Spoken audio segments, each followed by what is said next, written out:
Introduce myself and to re-emphasize, I'm here mainly as a listener, mainly as Sir Wynn's representative to help you share your story. So I will ask questions and I will guide you along a little bit. I may ask you to foreshorten something or to speak a bit louder or whatever it might be. But really, it's all about yourselves and your stories. Now, this is, as you know, it's all part of the public inquiry that Sir Wynn is heading, and he has talked to a whole number of different postmasters, and he now wants to hear your views, which he will be then taking forward with him into the subsequent stages of the public inquiry, where he'll be talking to the organisations and individuals involved. Now, obviously, you will have heard lots of other experiences, but really today, this next 2 hours is all about yourself. So it's about what you have personally been through, what you personally feel about things. And we would ask that you only share what you're comfortable with sharing. And as you know, we have a counsellor on hand because things can get quite emotional, as you can imagine. But I don't want you to feel that you, if you like, being forced into the public spotlight to share something you don't want to, because that's not what this is about. It's a relaxed session, but I may ask you for clarification, and Sir Wynn may ask you for clarification on things, if just so that we've got a kind of an accurate record of what you're saying. And really, there are no other rules other than don't all talk at once, because we will be transcribed subsequently, and it's hard to transcribe something when there's two people talking. Okay, so in a moment I'm going to ask you to just briefly go around the room and just tell us a tiny bit about your background and yourself and your context, so that Sir Wynn has a feel for who's in the room with him. So I'm going to start, if it's okay, with Philip, because you're next to me on my screen. So Philip, I wonder if you could just tell us a little bit about yourself and your business, if that's okay. Thank you. Hi, yeah, I'm Philip Venn. I'm the husband of a sub-postmistress, but primarily I run the business, do all the accounting and such like, and I've been in business for 40 years, 38 of that on the same site, and that's about it really. We currently, the post office is a post office local, and it's in a filling station, petrol filling station. Right, thank you. So how long have you and your wife been involved with that particular site, that post office? The post office itself is since 2008.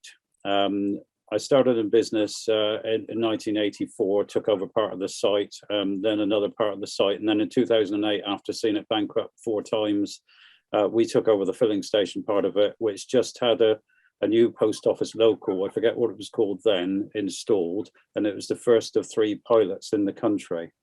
So it was closed for a couple of months while we took it over, and then we took over the defunct contract of the post office and went from there, basically.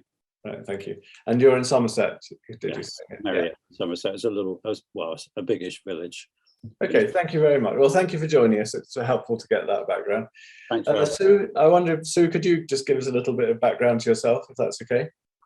Yes, I can. My name is Sue Edgar. I'm a postmistress at Gisborough in Cleveland, which is just on the edge of the North Yorkshire Moors. I've been there since 8 years. I've been in Gisborough, but I was also in another post office I had, and I closed it under NT, Network Transformation, and then went to Gisborough. And all in all, I've been within post offices for over 30 years, 35, I think it is, 36 years.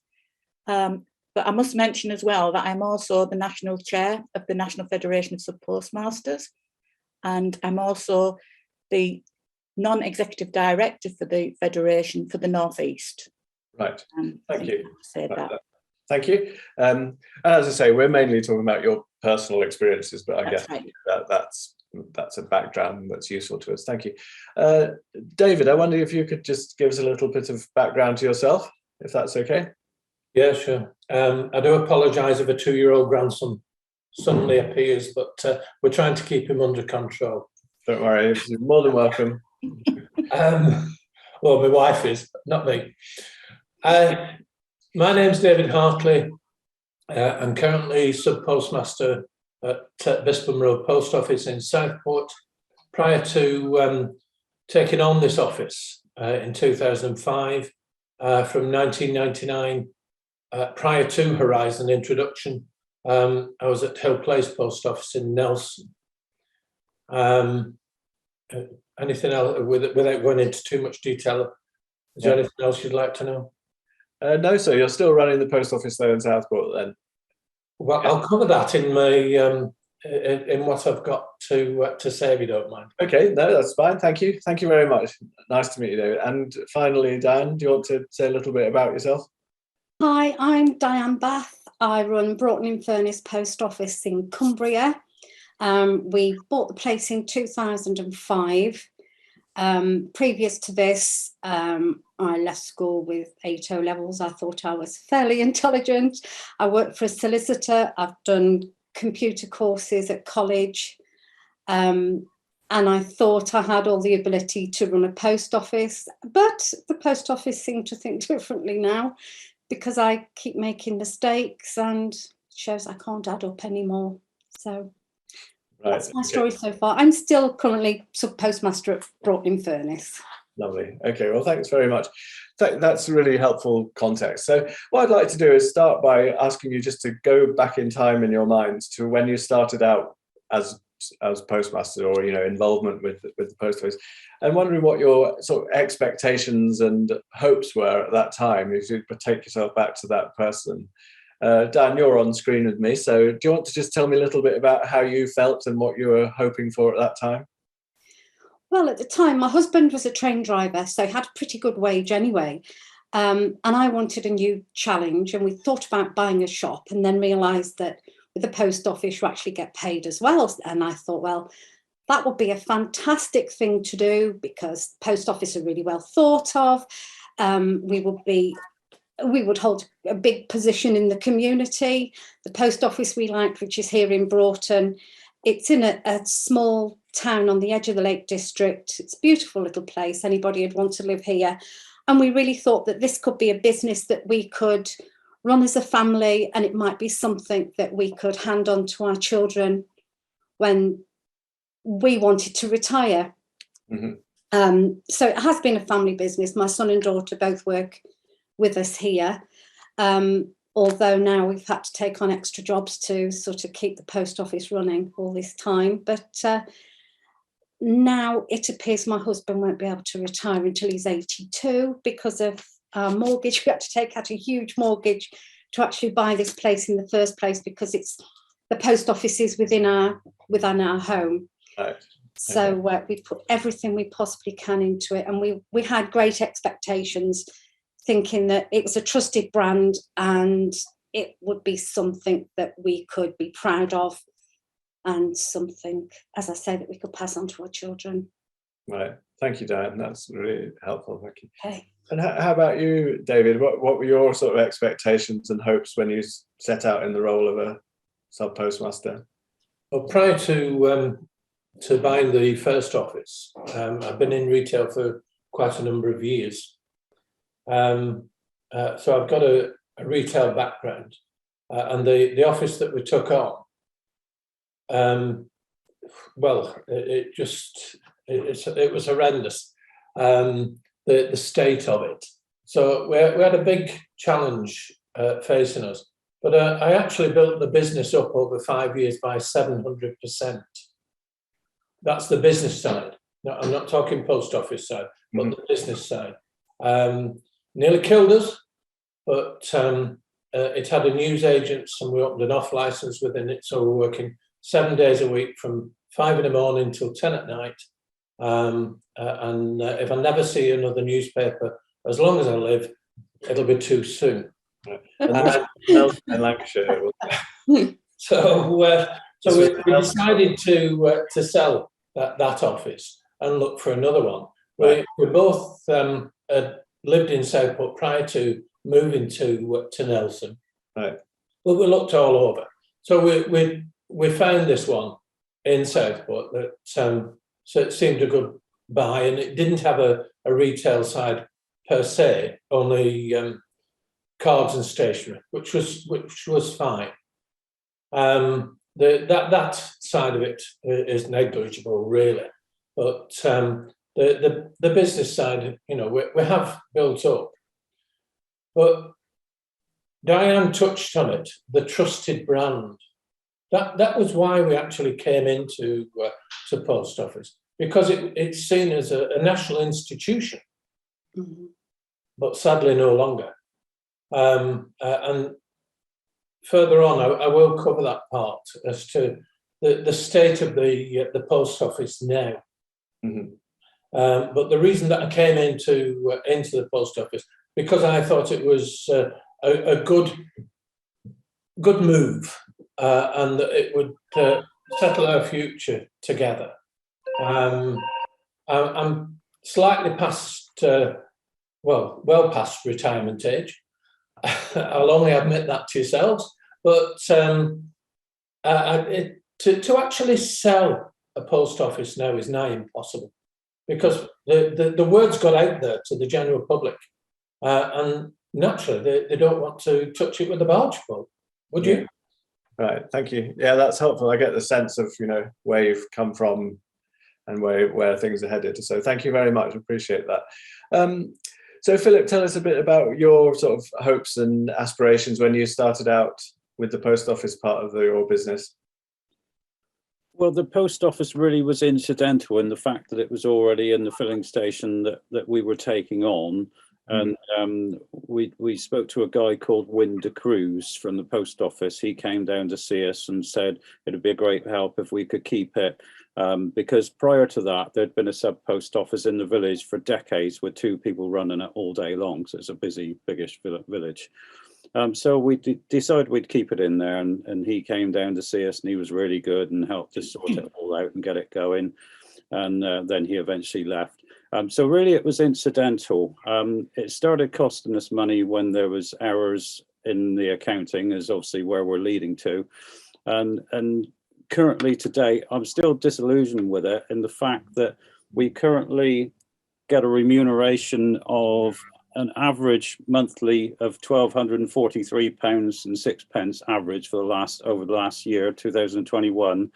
But the wages, what that averages out, because we have to employ somebody to do it because it's a busy filling station, so the same person can't run that side as well. So we basically lose £401.44 a month on average, but we only keep it for the sake of the village because there's a lot of old people in the village. A lot of people rely on it. It's almost like a community hub, and we're keeping it for the sake of the village, but it's actually costing us money to keep it. Yeah.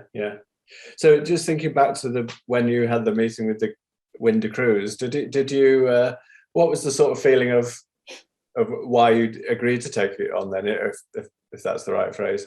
Well, he was quite good, and he was very helpful, and he was quite enthusiastic, and it did seem quite exciting because I'm an electrician by trade. I did that for 8 years, and then I'd been in the motor trade for 24 years leading up to when we took this on in 2008. And I thought, okay, retail new to us as well, and I thought that will be, different again, the post office, and we'll give it a go and see how it goes, which is what we've done. Mm-hmm. Right, thank you. Sue, so to come to you then, so obviously you've been involved with at least two post offices. Do you want to tell us a little bit about what was kind of the forefront of your mind when you started out? Yeah, I worked in a post office where I live part-time, and I don't know if this will go down very well, but I've always been a person that loves what they do. I always consider myself lucky because I love working for the post office. And my job interacting with other people. And I just decided I would start off doing relief work, and I did work for people who were going on sick, maternity leave, etc., holidays. And I did some cover for post office when there was different things happening with people. And I went in and covered the post office until a new postmaster or the postmaster came back.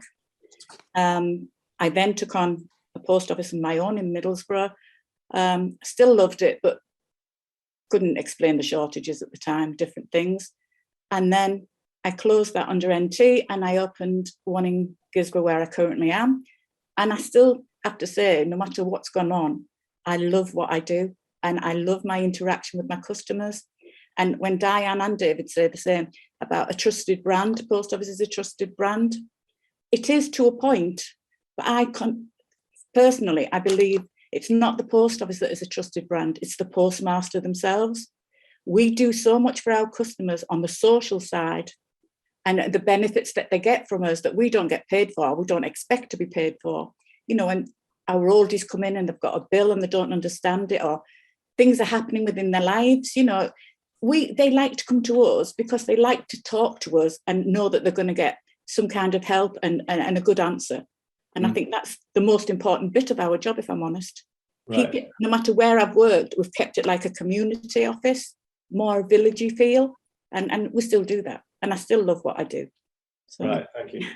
That brings us nicely onto the area I was going to ask you about, which was what talk about running a branch. What are the things that you do like about it? So Sue's picked up some there. How about the rest of you? What sort of things do you like about being involved with the branch?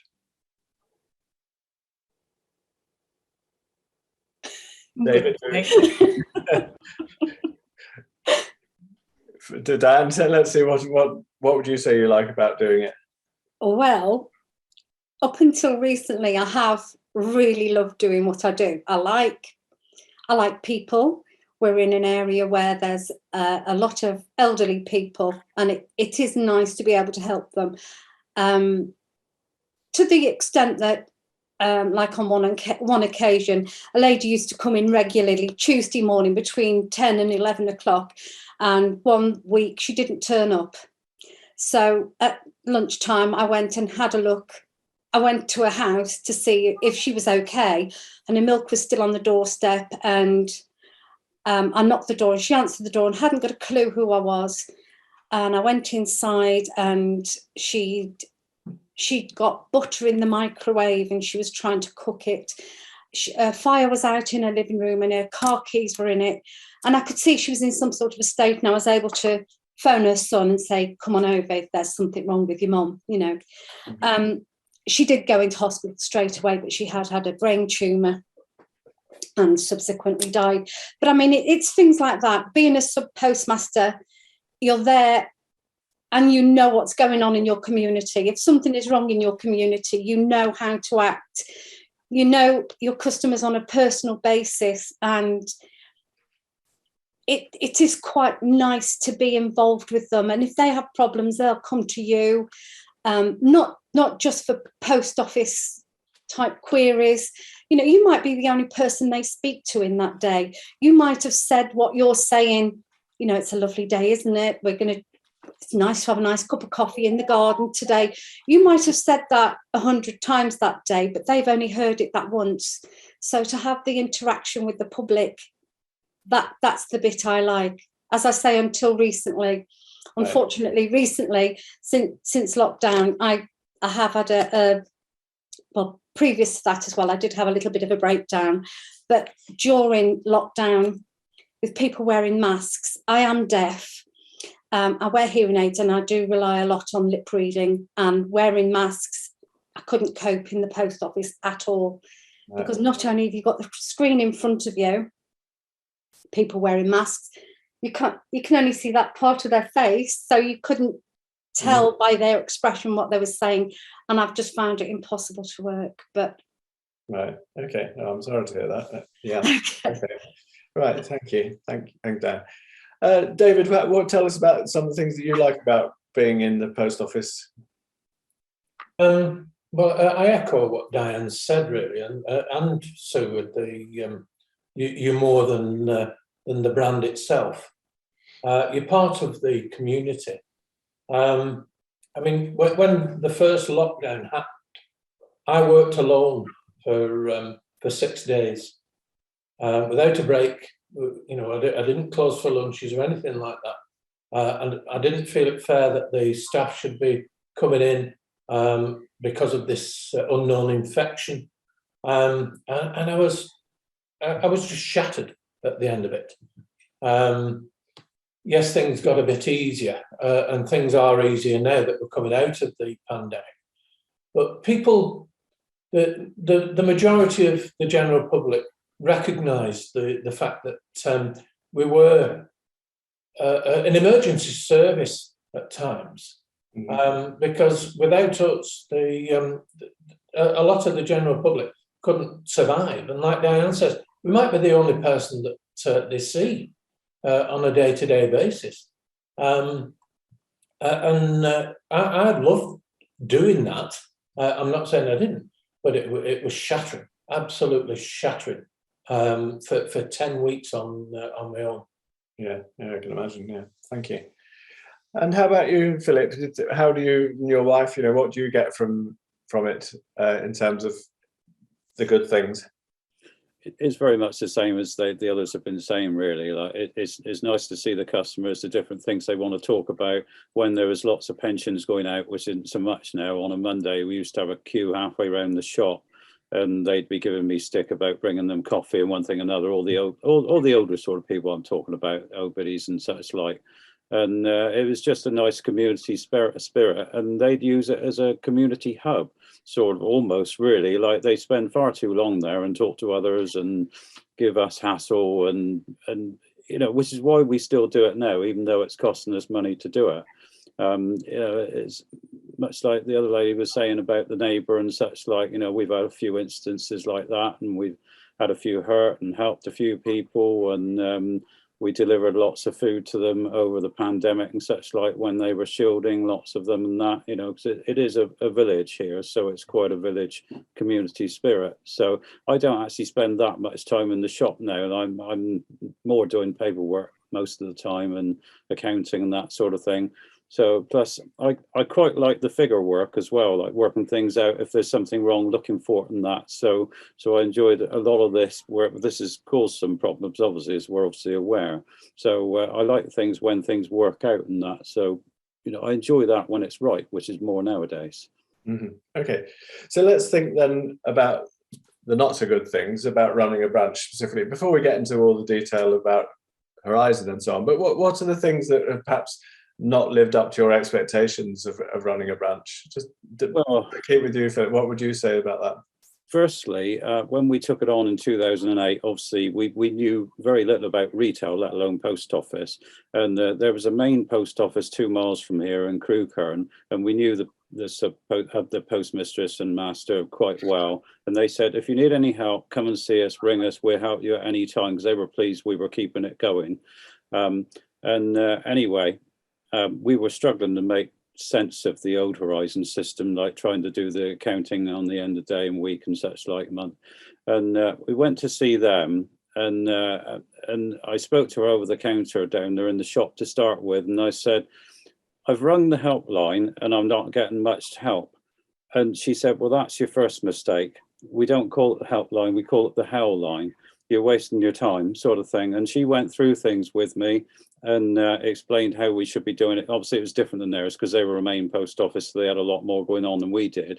But gradually we learned what we were doing, and it was all okay then, until obviously there was issues. So that was quite disillusioning. And just one more thing on the helpline, just to say how bad they are at times, or in my experience. We've got a strange FAD code because we started off as one of 3 pilots in the country of this little sort of local type thing, which I can't remember what it's called. We've got a strange FAD code. So when you ring them up, they tend to think we're a sub post office, something we can do things that we can't. So they often tell us to try and press something or do something that we don't have anyway. But the worst time, I rang up one day, the screen was black. It wasn't doing anything at all. It wasn't responding. And I checked the output from the transformer and there was no output. So it just needed a new power supply, basically. And I rang up the helpline and said, we need a new power pack for the transformers, and there's no output, so we can't use the touch screen at all. And she said, okay, please can you press engineer or something like that, whatever it was. And I said, I can't press anything because it's black. I can't see it. Okay, so please press engineer and then tell me what it says. I said, you're not listening to me. I can't press anything because it's black and I can't see anything. And she said the same again. And after 3 times, I said, am I wasting my time here? And she said, I'm really sorry, but I've got to run through my list of questions. I said, okay, go on. Press engineer, what can you see? Nothing, it's black. Press this, what can you see? Nothing. Press this, what can you see? Nothing. And I went through about 10 questions like this. She said, okay, I'm going to have to send an engineer out to have a look for you. Mm-hmm. And I thought, well, this is just ludicrous. And that's been, I guess that's why I'm quite negative. How long ago would that have been? Oh, that's probably about 4 or 5 years ago, perhaps, something like that. A while ago, but it sticks in your mind, silly things like that. There was just no logic whatsoever. Yeah, thank you. So, Dan, in terms, obviously, we take your point about the masks and everything, but in terms of running the branch, what other things have you felt that are perhaps not what you hoped they would have been, would you say? Oh, you're on mute, Dan. I wasn't sure whether it was or not. Yeah. Well, when we first took over the post office, I was supposed to have 4 days training. That was made into 2 because it was snowing, and I had to go all the way from Cumbria down to Burnley for my training, which was a couple of hours away anyway. So I was supposed to be settling into a new home and a new branch, and I wasn't physically here to do it because I was supposedly training. They sent 2 trainers out, 2 days worth of training once I got into the post office, but it was a very quiet time and we had hardly any customers, so the training was absolutely useless. We were sorted, well, at the time I was a sorting office as well, and I was supposed to have training from Royal Mail. The Royal Mail actually left our building last year, and I'm still waiting for the training from that. So I went 16 years without ever having been trained at all with the Royal Mail aspect of it. And the same as Philip just said, if you wanted any help from the helpline, there were no help whatsoever. When I went to them with any problems that I had, I just got what I've been hearing from everybody else. I'm sorry, it's just you that's got the problem. We haven't heard it anywhere else before. It's your fault. You've done something wrong. And I said, well, it's definitely not me. And they said, well, take a look at your family, which I was absolutely horrified by because, you know, I trust my family implicitly. It's just the help. I just needed help from somewhere. I didn't have a manager, anybody at all I could turn to. So I felt from day one I've been completely on my own. Right, thank you. I'll come back to some of those issues then for all of you in a minute. That's helpful, thank you. So just picking up on the start of that then, so David, if we just come to you for a minute on the training issue that Diane mentions, just of those early days of the sort of training and advice and information you got both as a postmaster and then with Horizon. Do you want to tell me a little bit about the process you went through there? Well, when I first started, it was with the old ledgers. It wasn't with Horizon. Yeah. So I received good training on that. But okay. Nothing much has changed really. And if I can go to the current day, just a few weeks ago, they changed the ATM over to Post Office from Bank of Ireland. The only problems I've had with the Bank of Ireland were when they couldn't connect. I used to have 2 ATMs, and it's gone down to 1 because of the actual cost of them and the remuneration and everything. But when they changed them over to the post office, we were sent a booklet, or just a few leaves of paper, actually, not even a booklet. That was the extent of the training for it. I've since, and I'm not on my own, experienced losses in the ATM. I've got a paper here that's asking me to pay £1,426.61. That's just come yesterday, right? Because of shortages in the ATM. Now, nothing seems to have changed from the start here. You asked, I don't know if you want to cover this in this part, but how I've felt over the years. I'm part of the federation, like Sue is, and I used to be an executive officer in around 2012, around those years there, and we were told by the then General Secretary that we have to believe that the system is robust. Even though I've been paying God knows how much back to Post Office over the years from when Horizon first started. So I believed it. I thought it's bound to be mistakes on somebody's part. I've sacked staff in the past, thinking they were stealing. Can I just ask you just to hold that for one sec? Yeah. So you're were these both at Nelson and at Southport that this has happened? Firstly, has been across that time zone? So if you track it back to when Horizon came in, if we just go back to that moment for a while, what was the sort of chronology of problems arising then, and how did that compare with when you're on the ledger? There's no comparison. There's just no comparison at all. I mean, yes, we had to stay till sometimes 9 o'clock trying to find things. And my mother-in-law used to check the dockets for the pension books, Okay. and say that there's one missing here. And you knew instinctively, if you'd left one in a book because you knew the amount. And, oh, yes, it was Mrs. So-and-so. And next time she came in, we tore the other one out. Mistakes are made. I'm not saying that mistakes aren't made, but we were able to check back then. Now we're, once Horizon started and somebody paid, took money out by a card, you hadn't a clue. Right. So that at that sort of transition time, what sort of training and advice or guidance did you get from Post Office Limited about managing that transition into the new system, going all the way back to the beginning of Horizon? Right, very little. Okay. Before we go any further, can I just check that I've got the details right about each of you? I think, Mr. Venn, you started at a time when Horizon had been established for a number of years. So you know nothing but Horizon. Is that correct? Yes, that's correct.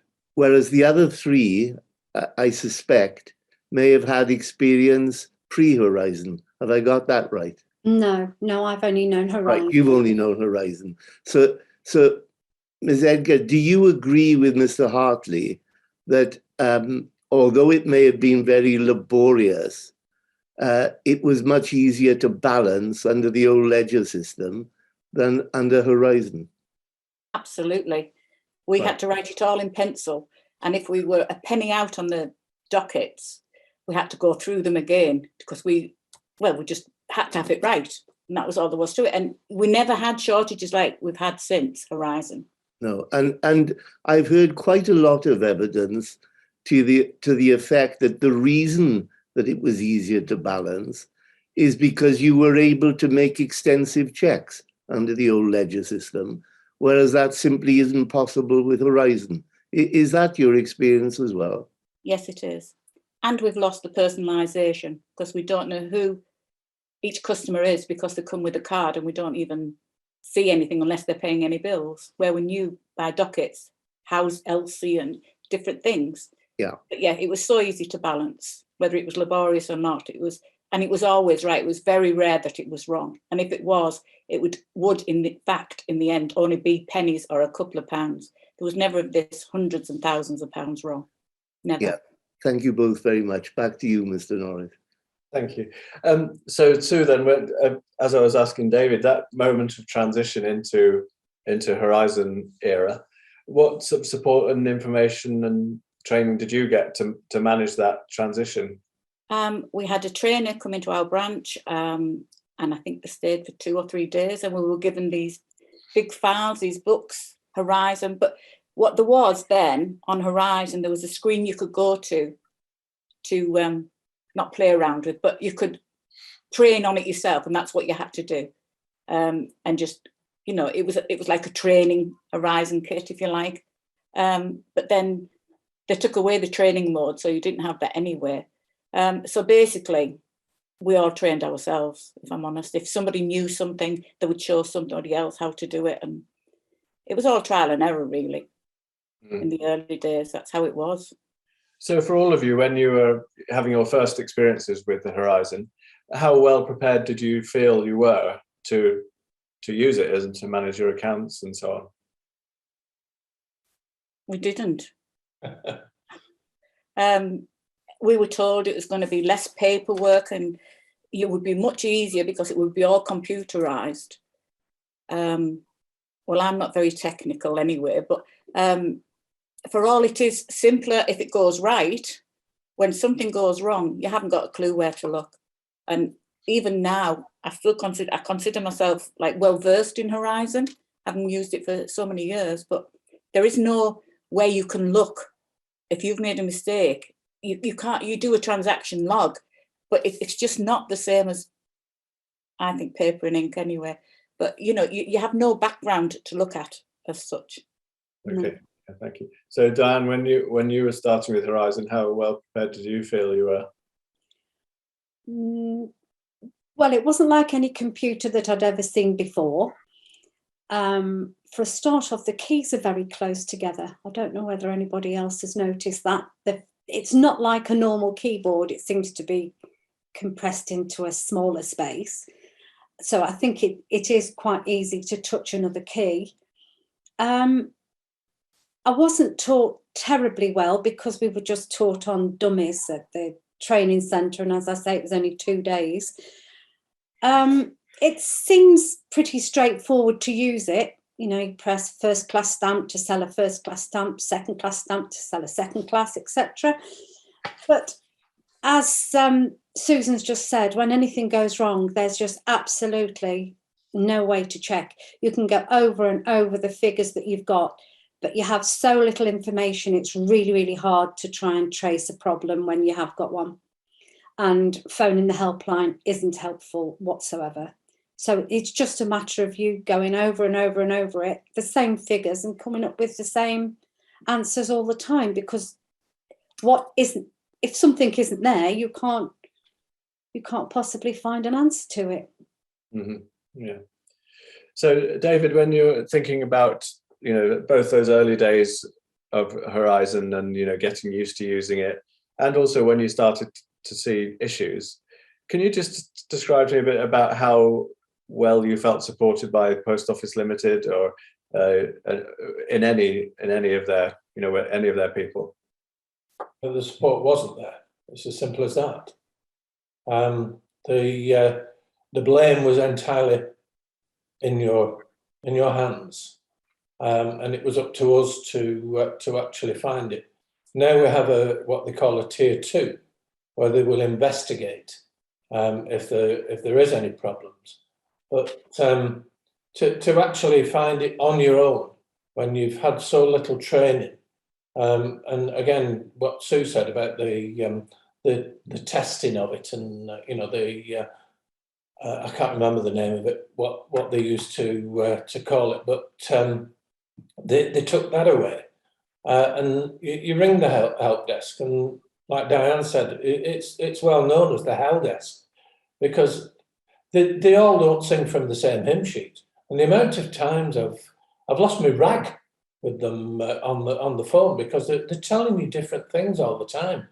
And is that down to their training? I don't know. It could well be, or lack of. It's appalling, really, the treatment we've had over the years, and the blame. It's like having the sword of Damocles hanging above your head all the time, because you are responsible for that money, and money is going missing, and you cannot understand why. And you've got this suspicion all the time of your staff. So I just asked this. So you say you're quite with feeling that there was no support available. What processes were supposed to be in place if and when you found a discrepancy? Just describe to me how that worked and how it felt. How do you mean? Well, if let's say you do your balancing or your trading period end, you find there's a discrepancy. What was the process supposed to be that you would go through, and how did it feel to be going through that? Well, the process was you put it right. That was the end of it. There was no. It was either black and white. There was no grey areas. It was either black or white. And if there was a shortage, you put it in. You made that right. And if there was no disputing it like there is nowadays, you had to rectify that problem. We've had to borrow from family members, from friends. We couldn't even Sorry. All right. We couldn't even afford a pint of milk one week because we'd had to put that much money in. And were you putting money in for all of the shortfalls that appeared, or were you reporting some of them? What was your sort of personal policy on how to deal with it? We had to make it right. It's as simple as that. We had to make it right. Who was telling you that, or why? You weren't given an option. It was, you know, make good cash or make good check. Yeah. And to what extent did you see that changing over time, that specific feeling of having to make it good? Did that change over time or not? Only these last few years, when they've actually admitted that there were faults. I mean, we've taken pay cuts as postmasters to keep the business afloat. And I challenged the then Chief Executive Officer, Paula Venables. I stood up at conference and said, can you tell me why we are taking pay cuts and you are awarding yourself an 18% pay rise of over £500,000? That's and I said, you know, you should hang your head in shame. She didn't even have the guts to respond to it. She just looked at her sidekick and nodded, and he stood up and said, I think that's rather personal. Well, yes, it was rather personal. It was personal to all of us that were taking pay cuts. Yeah. I'm sorry if I'm getting... No, I understand it's painful. Absolutely, yeah. So just going back to these processes, I just started to think about some of the wider support that was or wasn't available to you. So you've talked about calling the helpline, a little bit about the training such as you had. What other ways would you have had to kind of help you solve these problems before having to put the money in or face sanctions or whatever? Just tell me about that. Is that to me or someone else? No, to all of you, really. You know, did you have someone else you could talk to? Could you, within the Post Office Limited, how did it all work?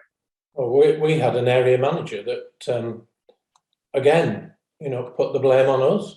At the time, it's different now. I will say it is different now, and I've just lost an area manager that I got on famously with, and she was absolutely brilliant. Prior to that, it was you are at fault and you must put that right. Right. Okay.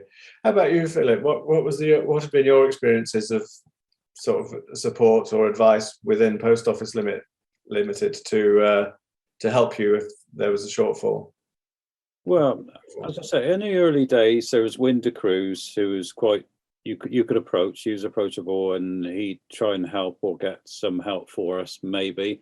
And then there was somebody called Paula that I can't remember her surname, but we have mobile numbers for them. We could actually call them and ask, you know, what was what, or maybe help us, possibly. But after that, help seemed to disappear, and we had no contacts at all. Now, usually, if there was a discrepancy, see, it's probably unusual, but we have a self-funded post office. It's our own money that's in the post office safe, not belonging to Post Office Limited, because that was the option, the only option we had when we took it on in 2008. We had to supply the cash for it, which I wasn't keen on, but as it turned out, it was okay. It was a pain because we had to draw cash from banks all the time, which cost money to bring into it. But as the years have gone by, it balanced out to the money we were taking over the retail counter, because we take about cash over the counter in the filling station even now.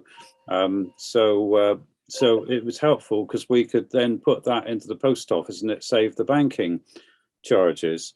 But now it's actually turned its head on us now, because now they're saying there's a new system coming out and we can't be self-funded anymore. We have to be a funded post office, meaning we've got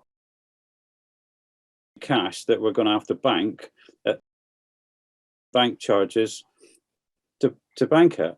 So Okay. not only are we losing £400 a month, but now we'll have all these charges, which amount to about 5,000 a year of bank charges to bank that. Okay, so just so I'm clear, so a self-funding office, you're still processing everything through Horizon though? Yes, right? it still all goes through Horizon. You basically rem cash in or rem it out if you need to take any out, sort of thing. But generally, it's remming cash in because cash goes out over the counter a lot now. But we do now take a lot of bank deposits recently. Now all the banks are closing everywhere. But going back to the transaction log and how we'd look for problems and that, like we'd end up printing a day's transaction log and going through it, which some of that doesn't make that much sense. There's about 5 lines of text just for a mail label. So it's hard to sort of understand it, but you just briefly look through it. The 1 or 2 problems likely cause issues is if you forget to press fast cash on a customer and that transaction is still on the till when you serve the next one. If you weren't alert what was going on, you maybe pay out too much cash. But once you've looked through and looked for that sort of problem, then there's very little can be happening. And we thought at times the staff were making errors somewhere along the line, yet we couldn't find them on the audit trail because we're not a huge post office, but as I say, it's only a local. So we'd look through it, and sometimes there might be a reason for something, yeah, and you can find something, somebody did make a mistake, but more often than not, it didn't.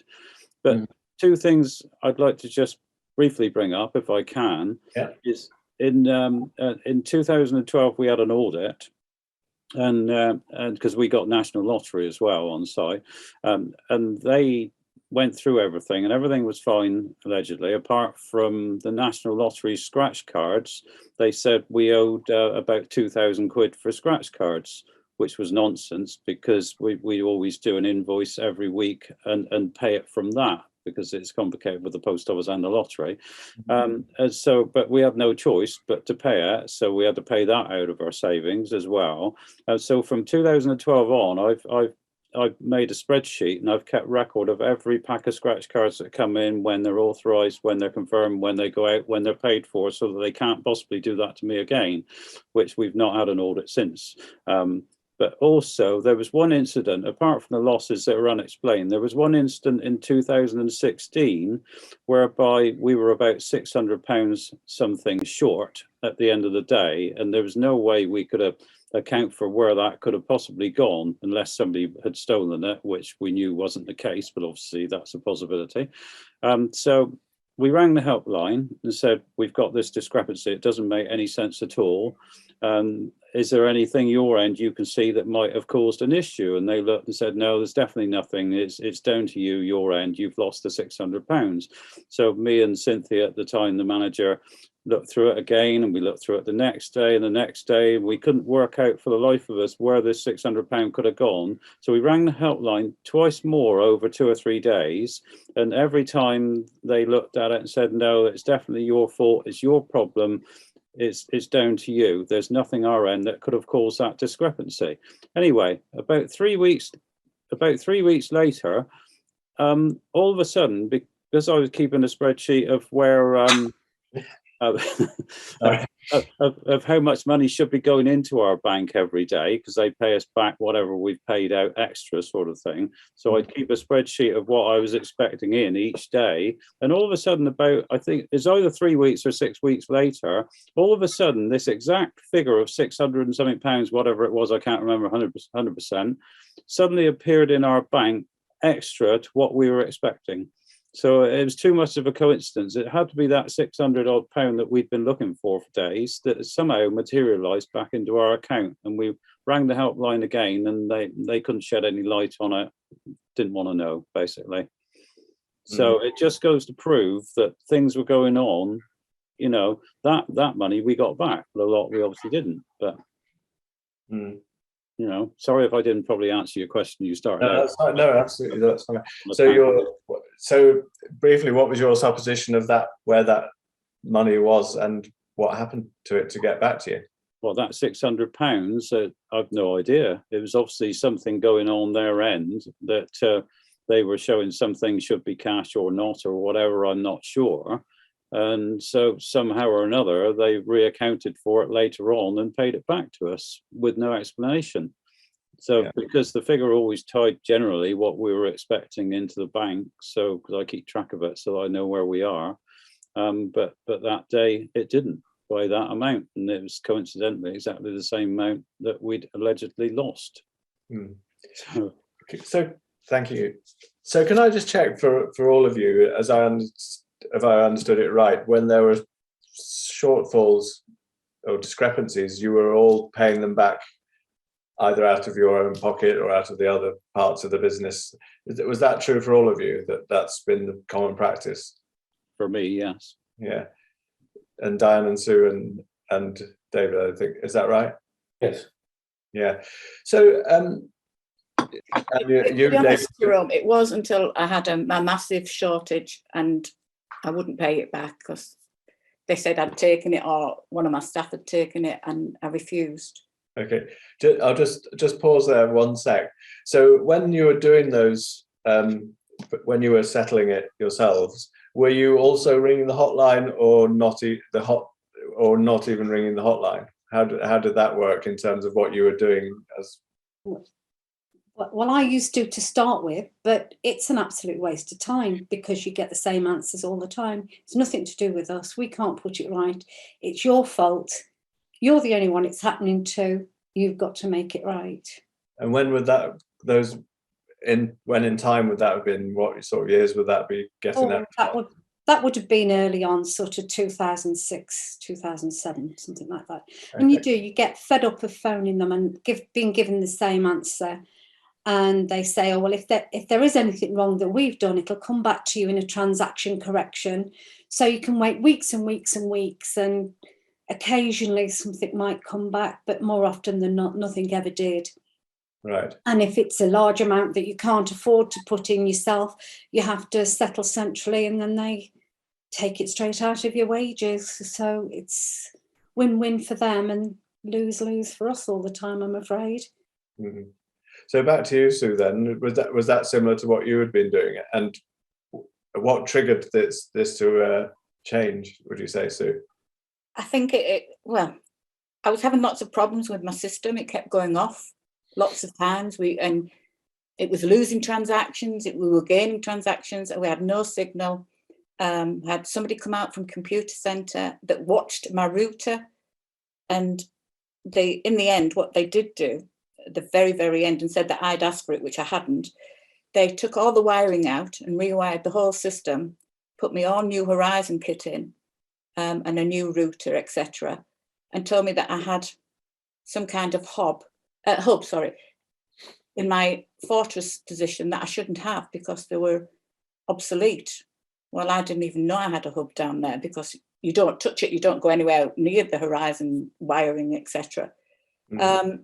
But we were just losing connections all the time. And one day when we were doing our balance, we normally do a balance period. And then when it gets to trading period, we know that everything's more or less right. You know where you're at, basically.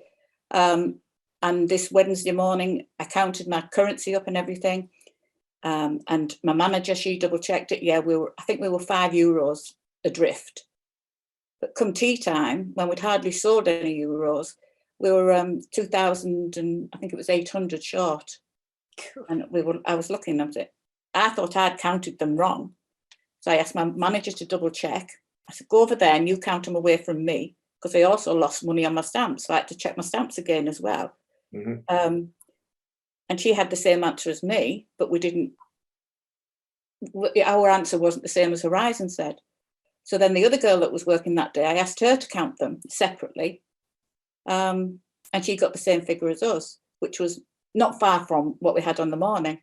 And same with the stamps. And the comeuppance of it all was that I finished up over £68,000 short. And how did that get to 68,000 then? Wow. Because they said I had a shortage in my cash. And I'm saying, no, I haven't. I didn't have that amount of cash to start with. So how can I be that amount short? And to be honest, I was demented, as you can imagine. And then they said that in 2017, I had said that I'd reported that I sent a REM back for 23,500. on the 10th of January 2017. They didn't notify me until 2018, April 2018, that it had happened. We went looking for paperwork, couldn't find anything. And meanwhile, I didn't know where to turn or anything. They sent me 26,000 that wouldn't go into Horizon system. When you scan it, it normally just goes into your cash. This wouldn't. So we were £26,000 over. So we rang them and told them of that. They then sent us another pouch that had £17,000 in, and it should have only had 11 in. So we rang them and told them about that, because the slip inside was for our branch, but the address on the bag was not for us. So we had this extra 6,000 and an extra 26,000. Right. And that took nearly 2 years before it was corrected. And we had to keep telling them that we had this money. And then when we got it all put right, we kept getting this 6,000 saying, you're £6,000 short, you're £6,000 short. No, we're not, you have to move. I rang the helpline. They said, put it into suspense, do this, do that. And it just kept multiplying. And I'm saying, no, if I put that there, that's going to be 12,000 and that's going to be 18,000. No, that's what you have to do. And I knew it wasn't right, but I said, you know what, if ever I'm over again, I will never ring them. I won't tell them. I'll just keep it there until they come looking for it. But that night, I never slept. And my husband and everything, we were all, as you can imagine, in such a state. And my actual area contracts advisor, because I expected the next morning, Thursday morning, to have auditors at my door. So I rang the then other contracts advisor, because mine was on holiday, and I said, look, I don't know what's gone on, but it's just gone berserk. This system's just like multiplying and doing things. I said, I haven't had the money, I said, and I'm going to lose everything for something I haven't done. And at the time he said, no, don't worry about it, you'll be fine. All right. But I mean, it doesn't make you feel fine. I mean, and I think that was the start of my mental health problems. I mean, I finished up, I'm on antidepressants and everything. And my husband was in such a state because he thought I was going to go to prison. He actually asked me, will you go to prison for this? And I said, no, because I haven't done it. But then you find out that people have been to prison for things they haven't done. And this was in about 2017? Yes, yeah. Okay.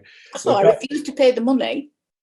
And I kept ringing up every week for somebody to come and do me an audit, thinking, had I done something wrong? They never even sent an auditor out. And I said, look, this is wrong somewhere.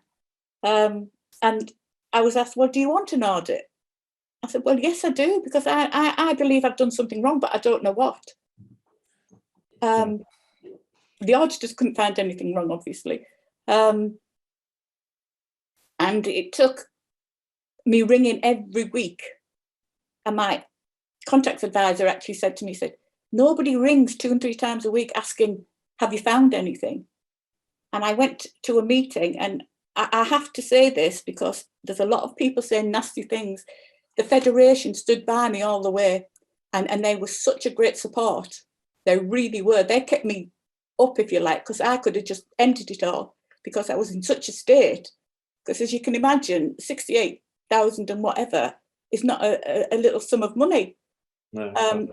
And we went to the meeting, and a Federation rep came with me, Nilesh Joshi, lovely guy, and they'd sent me the paperwork beforehand, and I had 14 sheets of paperwork. They said showed that I'd taken the money, or my daughters, I had 2 daughters work for me, or one of my staff. And the staff, apart from one, are all related with, we're all family as such.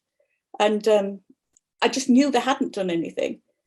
And then as I was turning pages, they said that my manager, when the 26,000 came in, she'd come out of the screen and gone to another screen that I didn't even know existed, to be honest, and neither did Nilesh. So we asked them to rewind and go show us how you did that. We didn't know how it happened. And then they went on to page 15 and page 16, which we didn't have. And there were 21 pages in total, but they hadn't sent us them all, which supposedly proved what had happened. Right. Anyway, it took until they agreed that they would write this money off, and because I thought I was going to lose everything, they agreed that the Federation pushed and pushed for it to be sorted, and the 23.5 that they couldn't come to me for it anyway, it was too late, etc.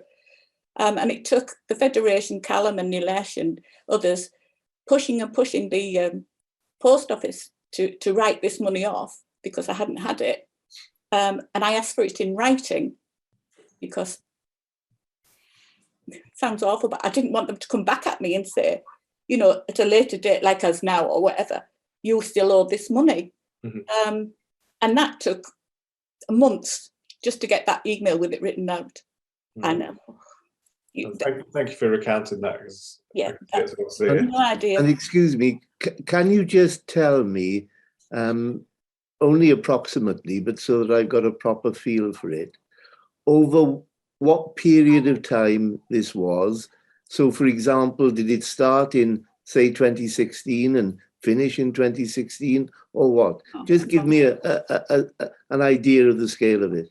It went from 2017 to 2020, before I got the letter. But when they came out and looked at my system and changed everything, that was in 2019, where they took all my system out and changed it. So I just want to be clear about this, if I could be, Ms. Edgar. Is this a situation where, and I'll put it in straightforward terms, it is probably much more complicated than this on the ground, but it was being alleged that you owed the post office £68,000, or you were responsible for that shortfall, and you resisted them, in effect, and said, no, I'm not. I've done nothing wrong. And ultimately, they accepted that.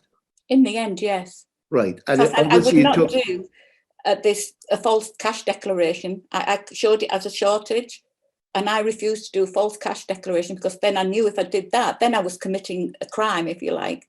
Right. I was making a false declaration. And do you still have some documents relating to this whole episode? I do. And would you be prepared to send them to me so I can see what was said in writing? I will. Thank you very much. Back to you, Mr. It'll be a bit gibberish, because it's all in my No, that's fine. Lawyers like nothing better than poring over documents, even if the people who made them think that they don't make much sense. Don't you worry about that, Mrs. Edgar. Thank you. Thank you, Sue. So I'd like to sort of take a step up, if you want to think of it that way. So you obviously, you've all experienced discrepancies, and I just wondered if you could describe to me how you feel about the way Post Office Limited respond when you go through this period of shortfalls. So I'm not talking about the person on the helpline as such, but just the whole general tenor of their response. Diana, how would you describe that?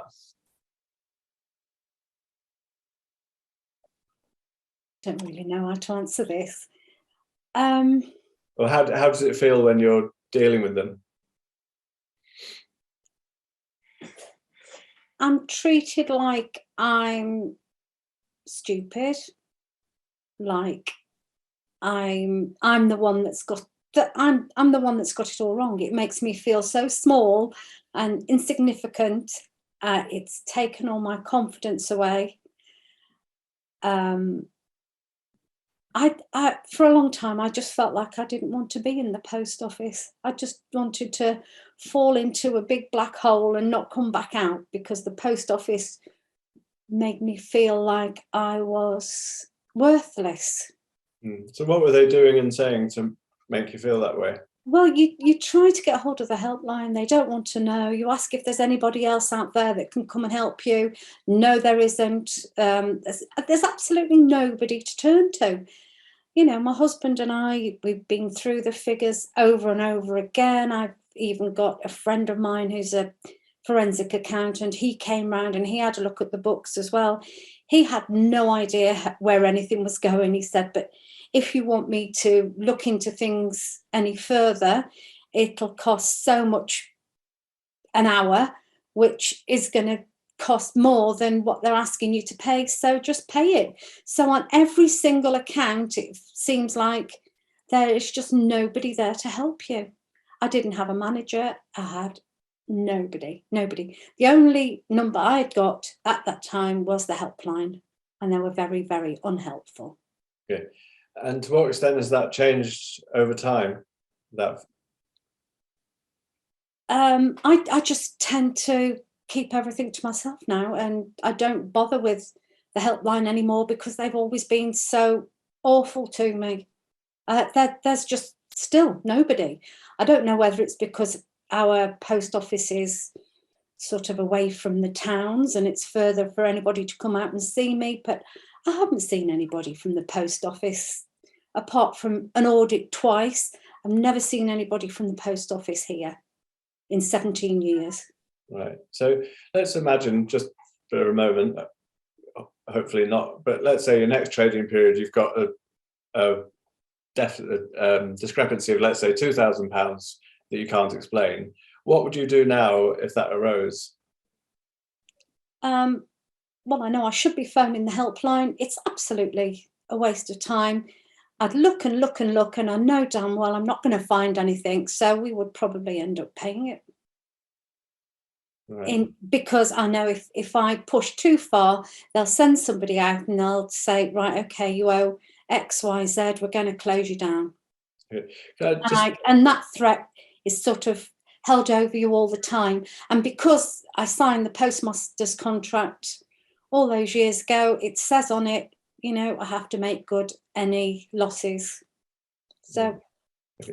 How recently did you last put money in to make up a discrepancy? I do nearly every month. Right. Okay, thank you. It might only be, I don't know, 50 quid, 100 quid, 200 quid, but it's very rarely it's on the post office this side.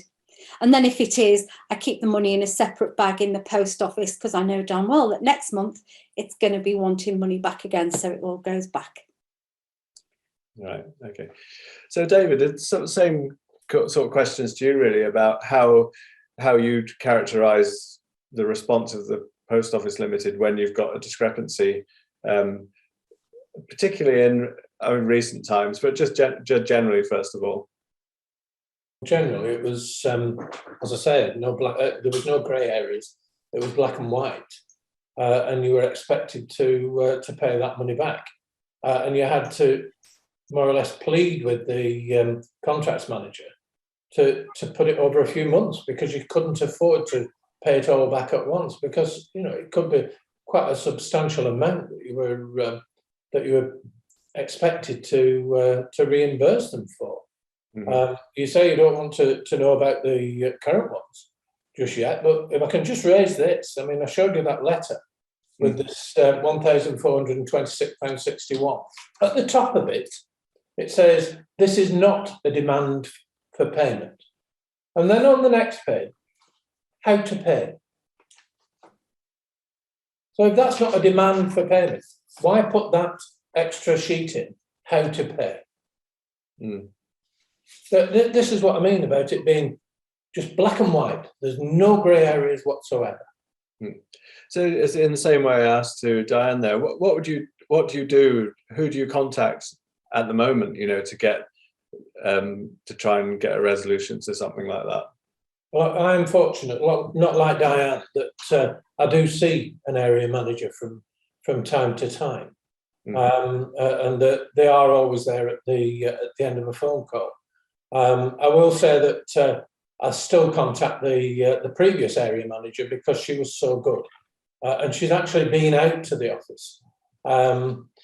I mentioned the Bank of Ireland ATM discrepancies that we had some time ago. 2018 it was, and even Bank of Ireland couldn't connect. Similar to Sue, actually, they couldn't connect with the system, with their system, with Bank of Ireland.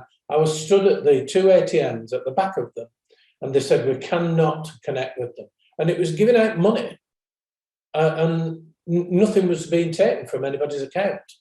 So I ended up over £6,000 short over this period of time. And I received a telephone call just last year saying that we realised that you hadn't been given enough training and that we will send a trainer out. And because we take responsibility we will not be asking you for that money back. Well, I should think not, because I mean, when the area manager found out, and it's my current one, they said I just laughed when they said you haven't had enough training, because I've had those ATMs for years, never had a problem with them. Can I just check then, what you're describing there, just so I'm clear, is that a miscommunication between the Bank of Ireland system and Horizon, or Bank of Ireland? No, not Horizon, no. And your own banking system? No, it was the telephone lines between Bank of Ireland and BT that were at fault. So the money was being dispensed to people's account, to people who were stood there, and money wasn't being taken from their accounts. Okay, and so they couldn't prove who had taken money because they did no record of it at all.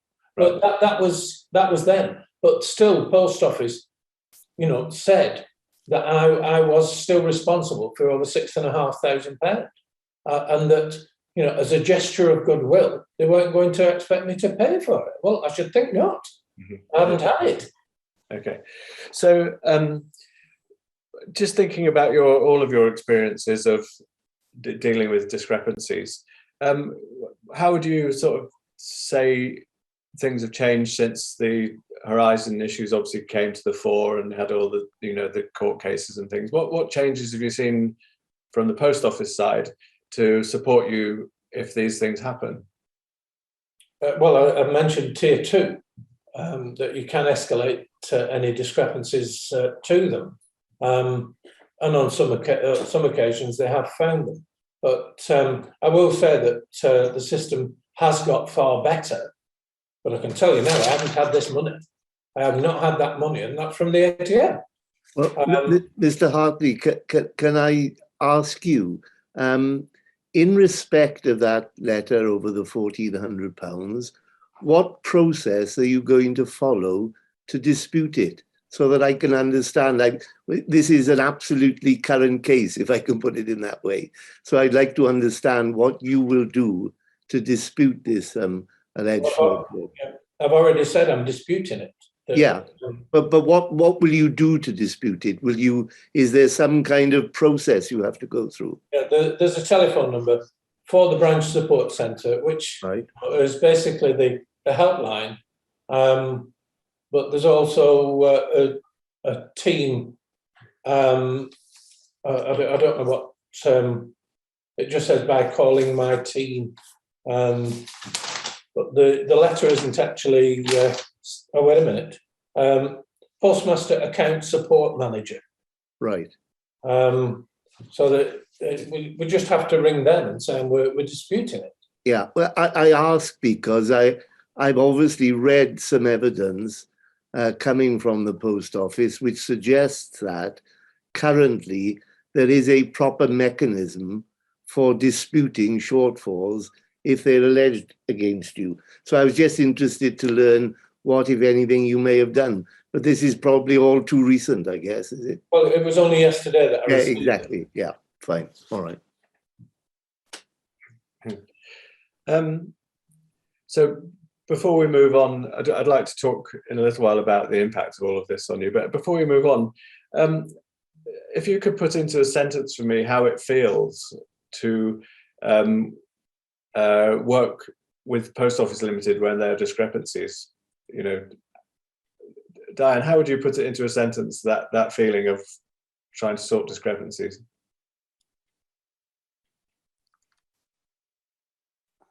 Into a sentence? It's like banging your head against a wall. That's okay. Fair enough. Right. Thank you. Fair enough. How about you, Philip? When you're dealing with a discrepancy and trying to get it resolved with Post Office Limited, how would you describe it in a sentence? The feeling and the process. Well, basically, I like to do things through logic. And all my years of business, now everything I work on logic. If it's logical, that's good, sort of thing. With the Post Office, there's no logic whatsoever. That's how I see it. Like nothing makes much sense. And the small discrepancies, we have a few small discrepancies now, but not very much now, to be fair. But usually we just sort it. If we can't make sense of it in the audit trail, then we just have to put it right. I don't even bother ringing the helpline or anything. But to be fair, nowadays we get very, very little wrong anyway. So, but just no logic, I'd say. Mm-hmm. No help. Yeah. Sue, how would you describe it to somebody, somebody who's never been involved, a bit like me and so in? What's it like? It's awful. And there's my demand for payment. It's not a demand for payment, because I refused to pay because I couldn't explain these discrepancies, and I asked them to investigate. And I've got a total of 1,135.95 branch discrepancies over 4 trading periods.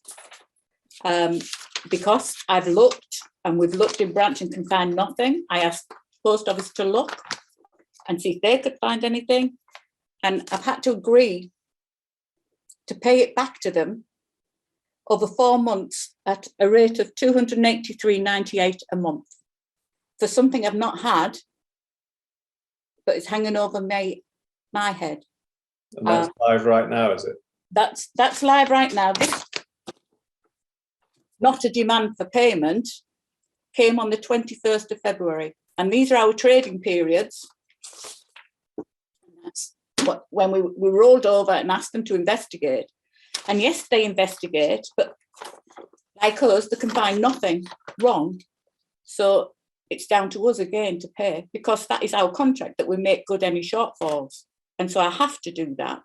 And I know that. But at the same time, we haven't had that money, and it's not fair. And again, they're taking that money and then they want us to do other jobs and work for nothing. So how clearly do you understand where those figures have come from, those discrepancies? I don't. They're just on our trading period, we're short. And we don't understand. We've looked through things. A couple of times, I must admit, we do find odd errors. But I agree, humans are not infallible. Errors do happen, but not to this extent every month. And this is what post office say, Horizon's robust now and everything's okay. It isn't, because it still keeps crashing. The ATMs crash. There are still what we call them blips. You're in the middle of serving somebody and it can go off. Different things happen and you don't know whether it'll say you've given that, authorised that cash to that person. And if that person leaves with your cash and then you come back on, it can say, don't pay that cash out, basically, because it hasn't gone through the system. And some postmasters, not myself on this occasion doing that, have lost lots of money. Horizon is not still good. Okay. There's still errors being made. If I could divide this up into 2 issues, if you like, because I feel like we could have been having this conversation 10 years ago or something. So just, I might be misunderstanding something. So one issue is there could be technical problems with Horizon, or as you say, it could be other reasons, but technical problems with Horizon cause the discrepancy. Second issue is how the Post Office Limited respond to you when they happen. Let's put the technical issues aside for a minute, because we're not technical experts. Just tell me about that process of how they've responded to get to the point where they're now sending you that demand for payment. If I can be really honest, Post Office Limited, when you're on the phone, I mean, the girls that work there, etc., and the guys, they are sympathetic and they are nice people. It's not their fault. They're just doing the job. But they still have to get that money back. Post Office are not going to lose that money. And in their eyes, we've had that money, even though we haven't. And as I say, in our contract, we have to make good. And that's it. There's no, like David said, it's black and it's white. We have to make good.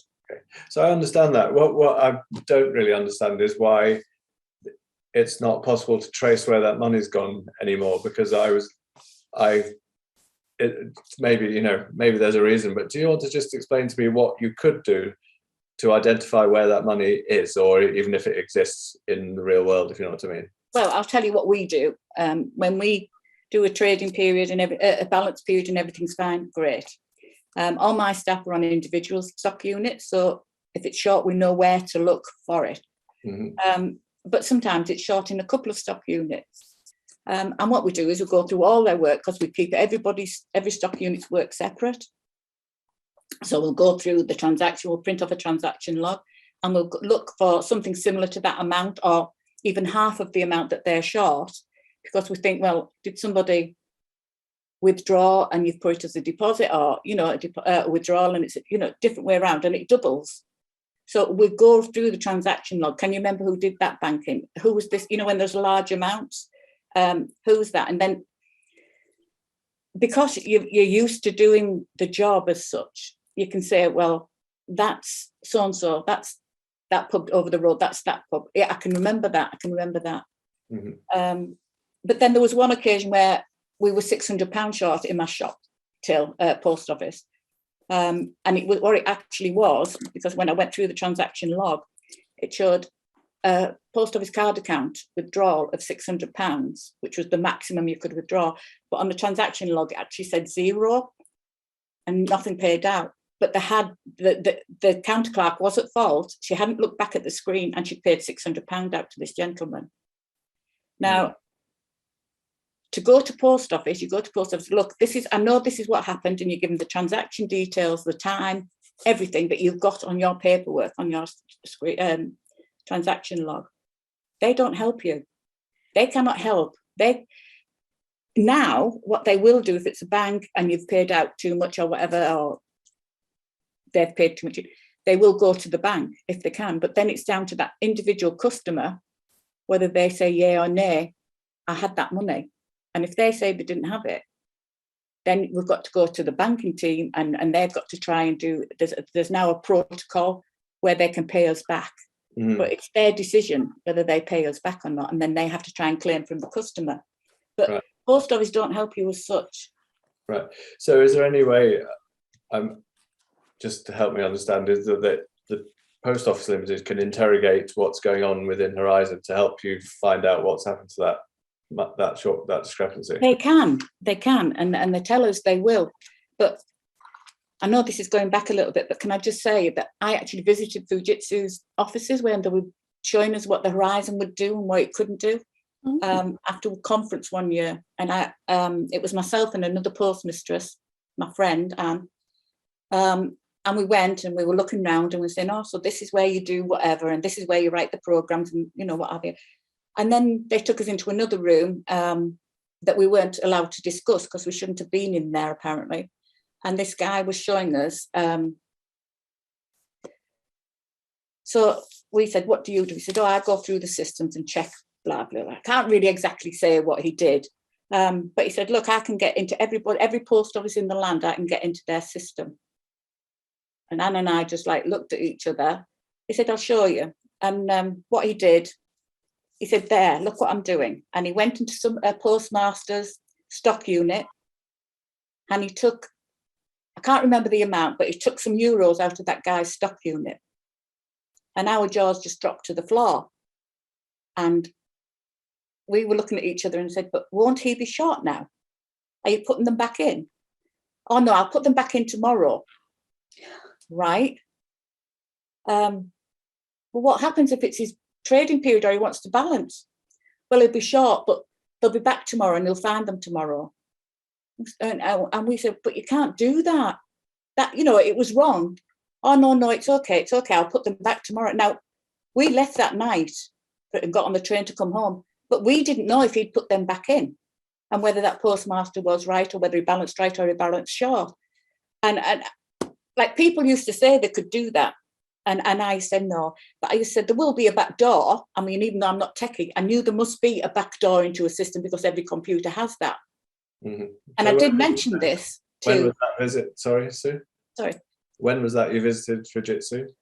I've just asked my friend, to be honest, because I can't remember exactly the date, but we think it was about 2016. And I mentioned this to my contracts manager. I mentioned it to a couple of people that were in the Federation at the time who were higher than me, because I was just a branch secretary then. And they more or less, well, exactly, especially post office, it just fobbed me off with, no, he was just carrying on. He was just like showing off. You can't do that. He's just like telling you that because you don't understand. He's just saying that. But we actually saw it. Two of us saw it at the time, and to be honest, it was a topic of conversation all the way home. Right. Okay. So there's a difference. Yeah. Okay. Right. Thank you. So before we move on, do any of you have any other sort of experiences you'd like to share about the way the Post Office Limited is still carrying on the way it's doing? Is it improving the way things are doing? Just to get a feel for, because obviously Sir Wyn's looking to look at improvements that may have happened or progress or otherwise. So I'd just like to get a bit of a feel for any of that. David, do you think you've got your hand raised? I believe. Do you want to just tell us a little bit about that? Yeah. Similar to what Sue's just mentioned about the printing of transaction logs, and we go through them of a night time, because you can't do it while you're in the office, and there can be reams and reams of paper, and like Philip said, you get about 5 or 6 lines just to do one, and they can be spread out. You've got all these little lines, and then you'll find something further down that's relating to that one. So you've got to, and it's really, really time consuming, and to actually find it is difficult. We are on individual stock units, and one of the staff was £600 short last month. Now, whether this is something to do with this or not, I don't know. It could well be. But like Sue, hers has doubled up. I'm convinced this is something to do with this £600, because it seems to have doubled up from the previous month. She gave out £600 to this post office card account customer. And again, just pressed, to finish it, didn't look at the screen, racked her brains trying to think where the £600 had gone. And she contacted me, can you have a look on the CCTV? Which, I've paid for personally. Post Office don't pay for this. So I looked on the CCTV. She gave me a time because she'd gone through the transaction log herself and found this 0. And she said, could it have been that? Because it was exactly £600 short. Mm-hmm. So I looked on the CCTV. So exactly who it was, recognised the girl the young lady who it was. But she doesn't come in that often. So it was difficult. And of course, we don't know the names, because you don't know who's putting these cards in.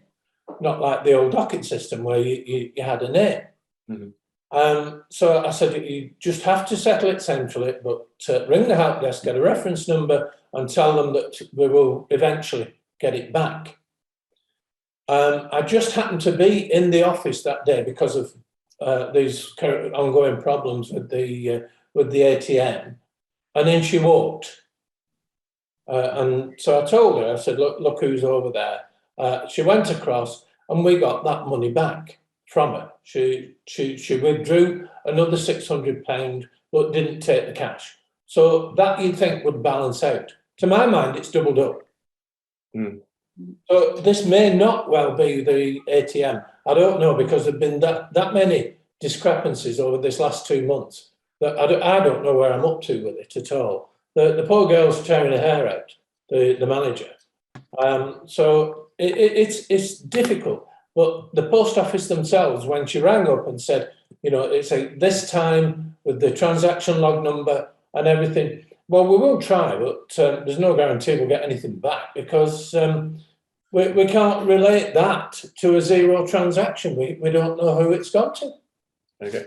I just wonder, just do a quick show of hands, given all these different things that are going on, how many of you feel that overall, technically or technologically, Horizon is improving? So I'll do a countdown clock. So not very many. So does that mean the rest of you are not sure, or you think it's basically not improved at all? Technically, I'm talking about the only thing that's improved is that you can ask Tier 3 to investigate. That's the only thing that's improved as far as I'm concerned. Yeah. Well, that was Yeah, the trust has gone. Absolutely. Okay, well, let's park trust for a minute. That's a huge issue. Hang on. Mr. Venn wants to say something. Yeah. Sorry. Yeah, all I wanted to say was we do a cash declaration every day, and most of the time the cash is spot on, no discrepancies. We might get a little bit of discrepancy here and there, and then if it's there, it's still there the next day, so we can follow and look for it if it's a small amount. But what we're getting more so is at the end of week or end of month declarations, we find that we're say, for instance, 20 first class books down of stamps and 20 second class books up. So we assume that somebody's been pressing the wrong button or something when they're selling them. But then sometimes the following month, it comes back the other way, that suddenly we're up on the other one and down on the other one, and it comes back right. So if we're down on one or up on one, we have to either put in cash or take out cash to balance it, so to speak. And then the next month, it might go the other way. So then we put the cash back in or take it out to put it right again, if you follow what I'm trying to say. And, sometimes Steve's counted them twice, gone through them, make sure he's not miscounted, sort of thing. So it's like the system's getting it wrong, and then it puts it right again later on. Mm-hmm. Yeah. Okay. So, if we're just dividing up the Horizon technology of current Horizon as it's working, from what you're saying, there's no great show of enthusiasm from you about it being better than it used to be, unless I misunderstood you. In terms of how the Post Office Limited is responding to discrepancies, put your hand up if you think that has improved in the round. Have there been improvements? I think there has, in that, yes, they've sent that and it's not a demand for payment, but you have to pay it. They seem a bit more lenient, if you like, a bit more understanding when you speak to them. But you still have to pay the money. There doesn't seem to be that urgency that you have to make that good now. Like that's going to be over 4 months, even though I don't owe that money. I'm still going to pay it because I have to pay it. But anyway, that's another bone of contention. Yeah. I don't want to put words into anybody's mouth, but the impression I'm getting is that they may be more inclined to investigate your complaints now, but the end result seems to be much the same. At the end of it, they still want you to pay. Now, as I say, I don't want people to agree with that if I've got that wrong, but that's the impression I'm getting. Absolutely. That's right. That's correct, Sewin. We haven't really contacted them much for a long time, so I can't really comment on that one. Well, Mr. Venn, can I address you correctly? Of the four, you seem to be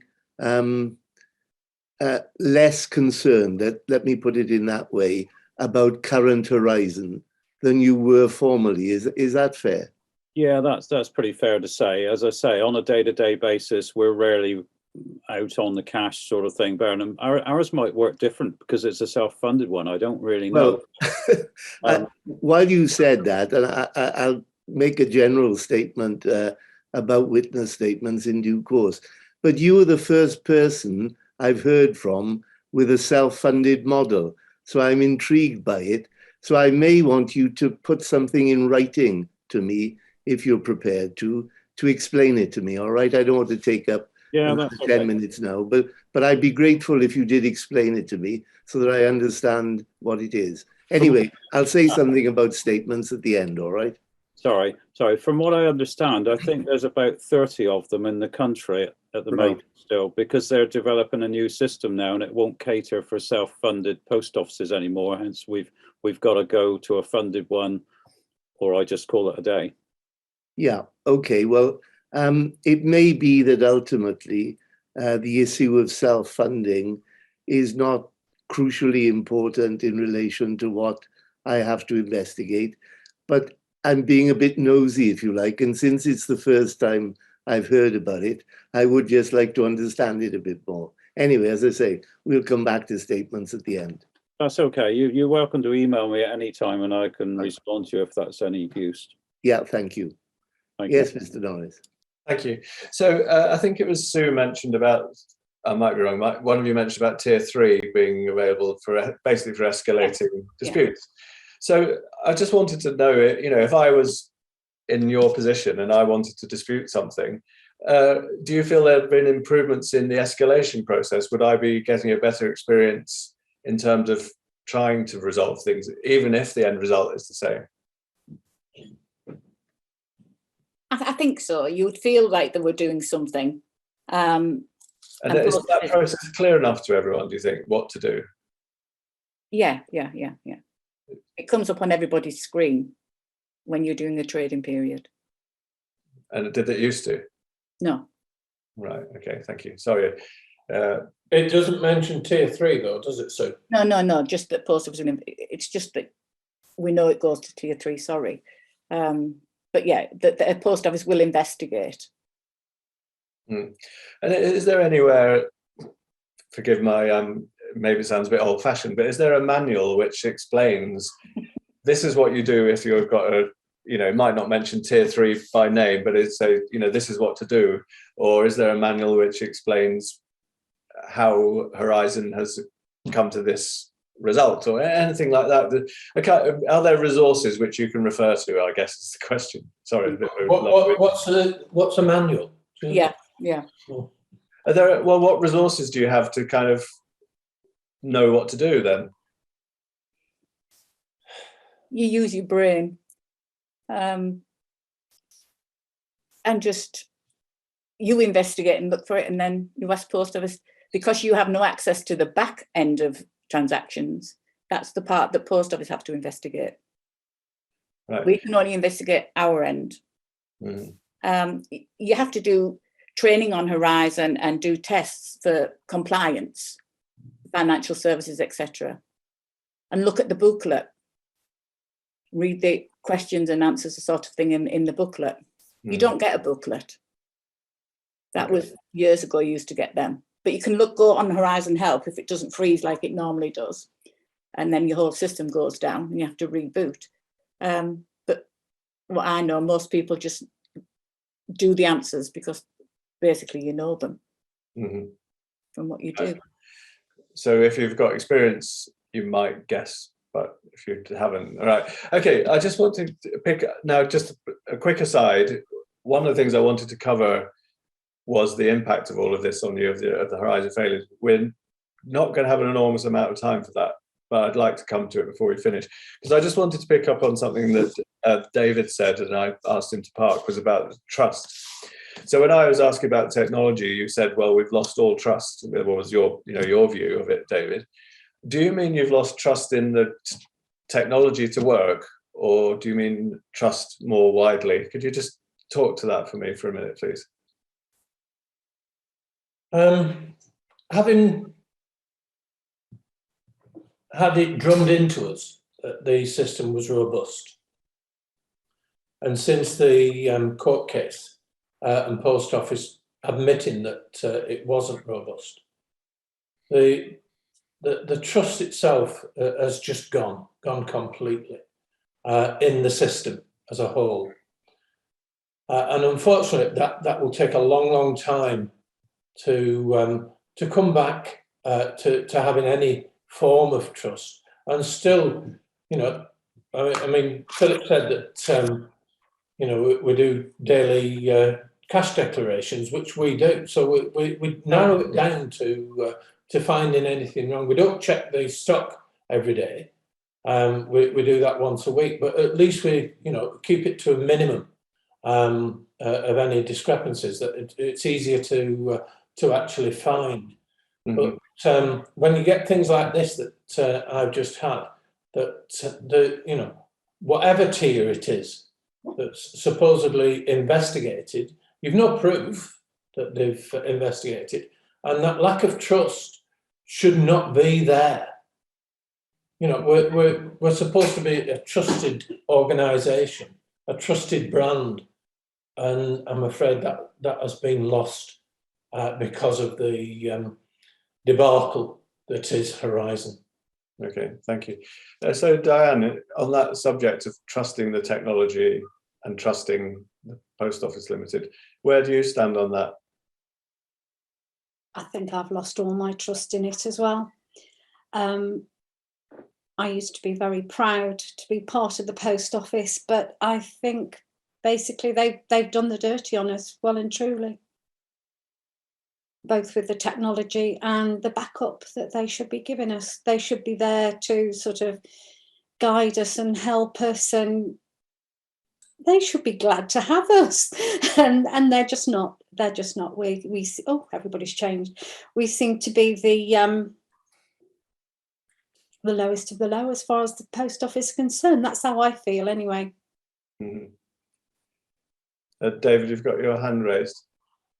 Yeah, if yeah, I'll let others speak before I just mention what I was going to mention. Sorry. Okay.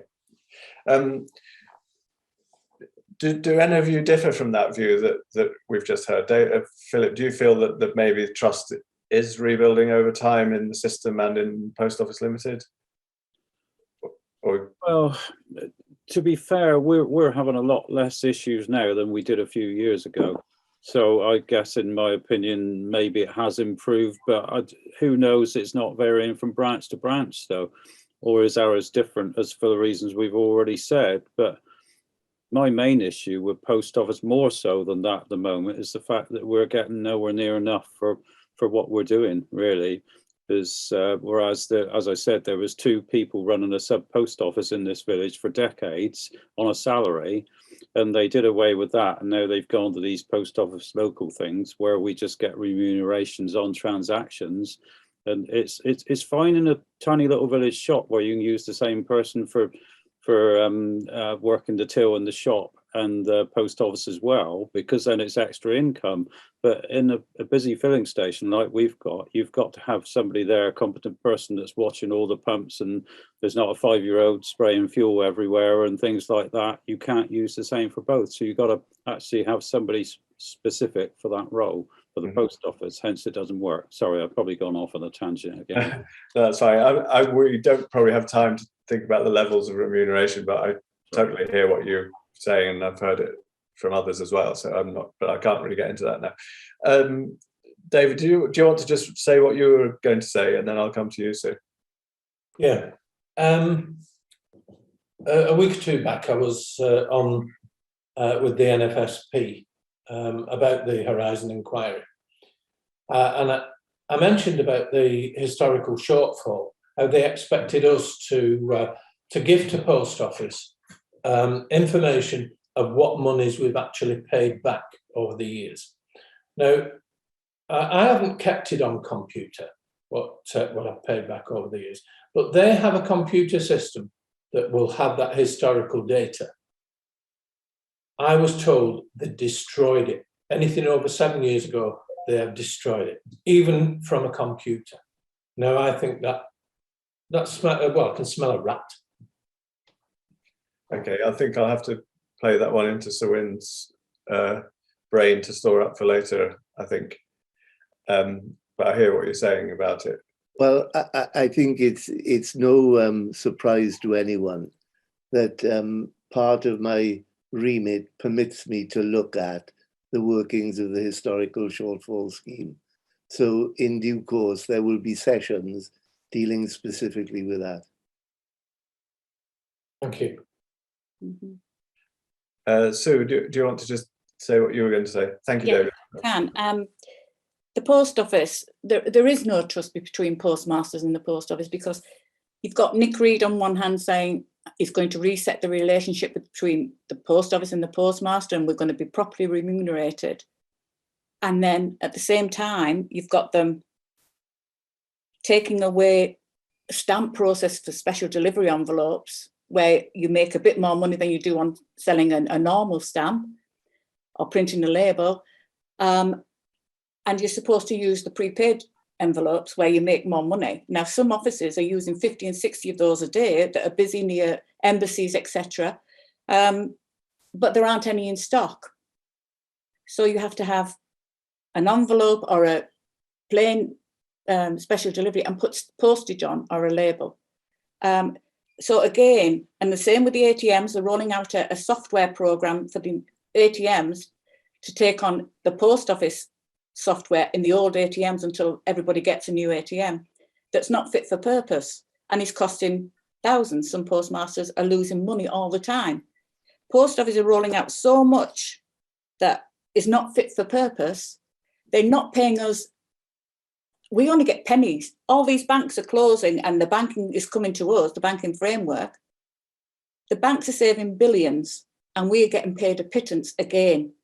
We are getting paid in pennies. They don't reset the relationship because they're coming at us. They want us to do work for nothing. Large letters and normal letters under 100 grams, we get nothing for. We're contracted to do click and drop, but there's no pay for it. We have to take this over our counter, but they don't pay us for it. We're taking all these letters and cards over our counters. They don't pay us for it. I would like to know how many in Post Office Limited would do a day's work for nothing, because that's what they want us to do. And it's not fair. Yeah, no, I hear what you're saying. I mean, what you're saying is marginally, I think, out of the scope of what Sir Wynne. Possibly, but I just think it has to go out there. I see that it perhaps is a reflection of, how it feels to be in your position. Absolutely, yeah. We've only got about a quarter of an hour left to go, and I did want to cover the impact that this has had on you. So that doesn't give each of you much time, but hopefully if there's another outlet for that, we pursue that. But just for now, I just wondered if you could summarize for me. Can I just check, have any of you been suspended or got to that point at all? It doesn't sound like you have you? No. I wonder, could you just describe to me, I want specifically about the failings of Horizon Accounting, with the impact it's had on you financially, personally, and the people around you. So, Philip, I wonder, could start with you, if you could just tell me if any impact it's had on you personally, financially and personally.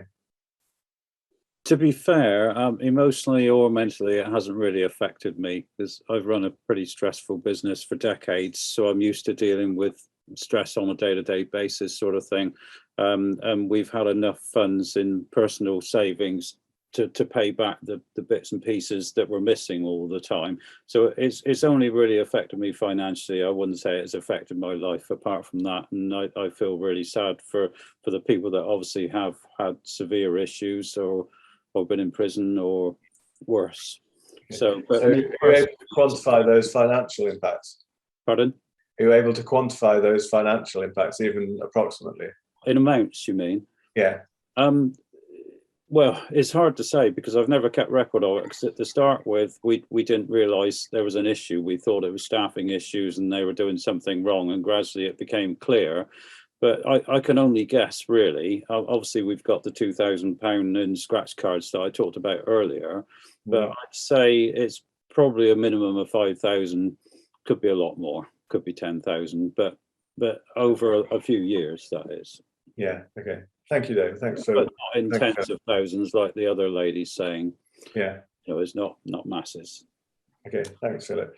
So, Diane, I wonder if I could come to you just to describe to Sir Wynne the impact that the Horizon failings have had on you financially, personally, or the people around you. Massively. Well, financially, we have really, really struggled. We've had to pay money back from the beginning. So it started out while I was just paying it out of our savings. I got my husband involved when it became too much for just me to handle, because I thought it was just me to start with. I thought I was being pretty thick. And it was coming out of the retail business. The retail business wasn't doing too brilliantly at the time either. So the business started to suffer. And then it got to the stage where we were paying money back and we couldn't afford to pay the business loan back for a couple of months. And the bank got onto us and we were urged to put the house and the business on the market, because the house and the business is all in one. Mm-hmm. And that was absolutely horrifying, because people were coming in and saying, well, why do you want to leave? And why do you want to leave this village? And I was saying, well, actually, I don't really want to. It's the bank that are kind of insisting that we do, because of any losses that we're making. So at that time, both Alan and I decided we would take on other jobs as well as the post office to sort of help out finances. Alan took on a round as a courier as well, so he does courier work. He took on 2 rounds actually, so he was out working all hours doing that as well as running the shop. We couldn't use agents, so he starts work at 6:30 in the morning, and he was running the 2 jobs.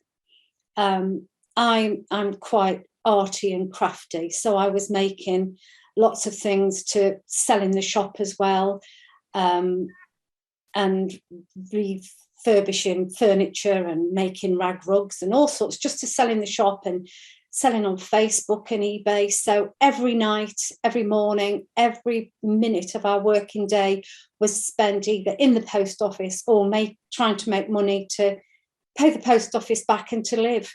And what period of time are you referring to here? I'm sorry? What period of time are you referring to here? This was about 2011. We managed to claw our way back into a situation where we could tell the bank that we didn't have to sell anymore. We convinced them that we could manage the payments. Any big transactions that I couldn't pay back, the post office were just taking straight out of my wages anyway, so everything was being met. Things haven't really changed over the years. As far as my health is concerned, I suffer with type 2 diabetes now, and that was brought on by all the stress and everything. Since I've been here, I've been put on antidepressants, and I've been on them ever since. About 5 years ago, I started having anxiety attacks as well.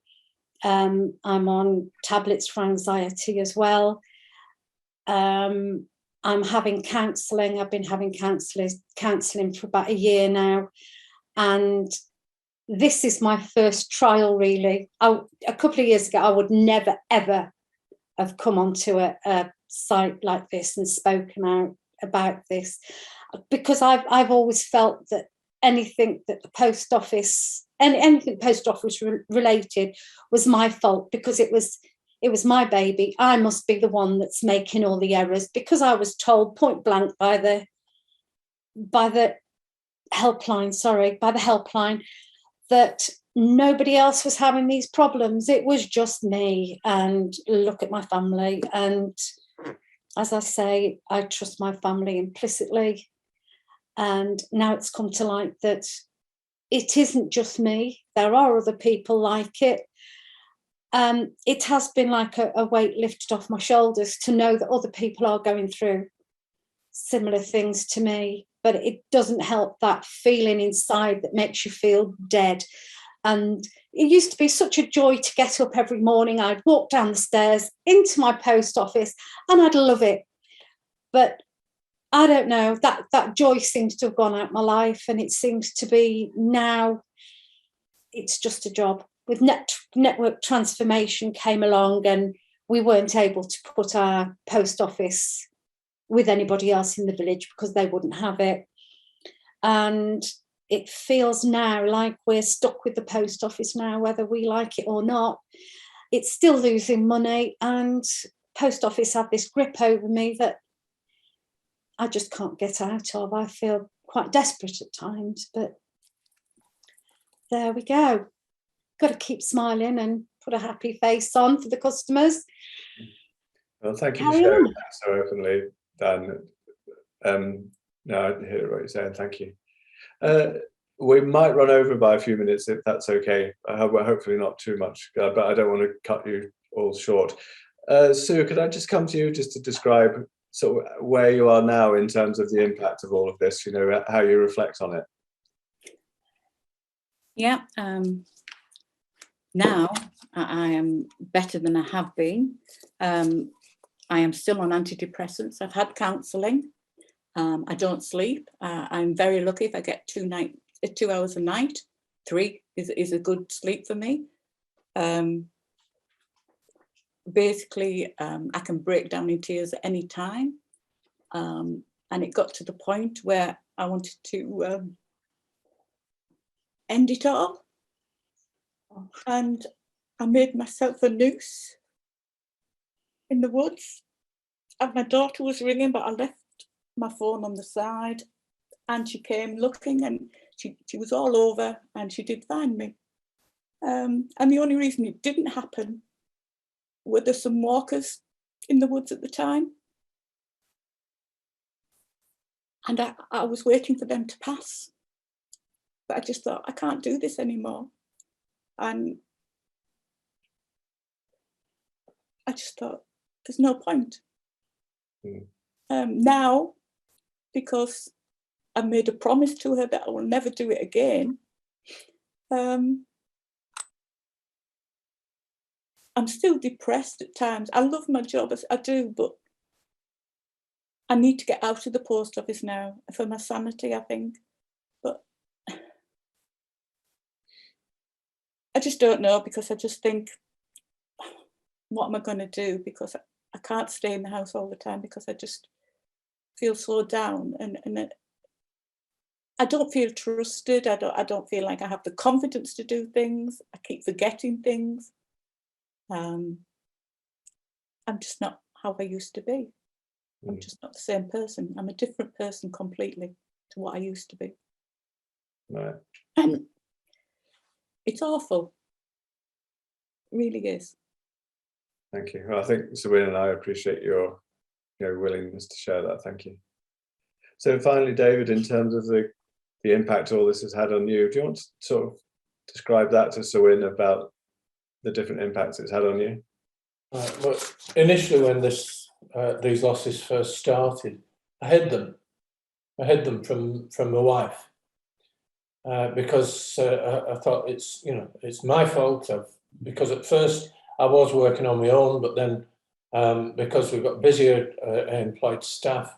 But when I was initially on my own, I hid those losses from my wife, and it caused tension between us. And we got this close to divorce because of the stress that it actually caused. Sue mentioned about sleep deprivation. I don't sleep, still don't sleep, and I'm on tablets to help me get some form of sleep. But it's disturbed sleep all the time, and it's because things are going over in your mind all the time. I did go on antidepressants, but I came off them because I didn't want to become reliant on them. But I still have to take something to help. For the future, I see a dire future for the post office, for the whole of the network, because of the adverse publicity that this has actually caused to the network. I've tried and failed at selling the office. They want it given away, basically. I was even approached by One Stop, who are owned by Tesco's. We'll take it off you. We'll just put it in the One Stop, which is next door. But they weren't willing to give any money for it. They just wanted us to give it to them. And I'm afraid mud sticks. Mud does stick. So for all these people that have been imprisoned, there's always that doubt at the back of people's minds. Will they ever be trusted?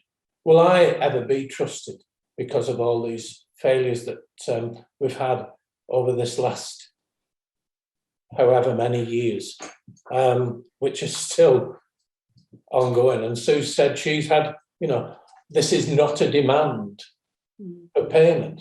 Well, what the hell is it if it's not a demand for payment when the next page tells you how to pay it? Mm-hmm. So, no, I'm afraid mud does stick, and it's done the network an enormous amount of just bad publicity. And whether we'll ever recover from this, I have grave doubts.